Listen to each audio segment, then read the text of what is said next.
Another big story we're following tonight, the beginning of the biggest terror trial in American history. Alleged 9/11 mastermind Khalid Sheikh Mohammed and 4 other men appeared before a military court in Guantanamo Bay today. Mohammed repeatedly refused to answer the judge's questions, and the suspects all took off the earphones that provided them with translations of what was being said. Some family members of 9/11 victims traveled to Gitmo for the hearing. Others watched on closed-circuit TVs at military bases here in the States, including Fort Meade and Fort Hamilton in New York State. My son's never coming back. I miss him terribly. It's not going to bring him back, but you know what? This will give me a little satisfaction knowing that the mastermind of 9/11 terrorist attacks has been brought to justice. The suspects face numerous charges, including nearly 3,000 counts of murder. Well, we want to get some perspective on this from Colonel Cedric Leighton, former deputy director at the National Security Agency and currently a foreign policy and military intelligence analyst. Thanks for being with us tonight. My pleasure, Maureen. How are you this evening? I'm good. So, you know, the defendants, they all seem to coordinate their bizarre antics in court today. What message could they be trying to send, and why? Well, I think they're showing contempt for the U.S. and contempt for our system of justice, and they will find every single way in their arsenal of ways to do that. They will, mock the trial. They will do things like they did today, like reading the Quran.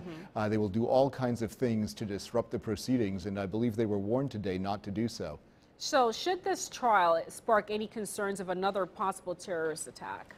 Well, it depends on several factors. I think that it could happen if, if Khalid Sheikh Mohammed and the other 4 defendants had a large following in the rest of the Arab world. But I see there are a lot of signs that that following has weakened, and I believe that in this particular case, there may not be that much of a reaction to them. I don't want to say that too optimistically, but I think that there is a chance that there may be, at best, a whimper of a reaction instead of anything really more serious than that. Okay, so let's talk about the trial itself. The CIA has admitted to waterboarding 2 of the defendants.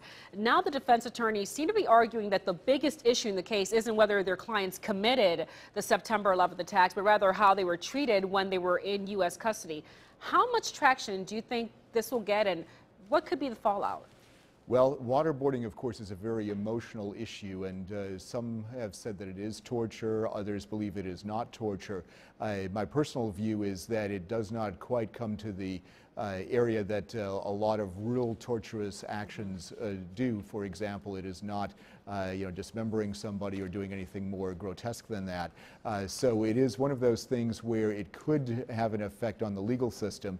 It could also show that there are certain weaknesses in the government's case, and that is where there's a danger for the prosecution in this particular instance. All right, the case is moving forward, and unfortunately we have to end it here tonight. With that, Colonel Cedric Leighton, thank you so much for coming in. My pleasure, Maureen. Thanks for having me.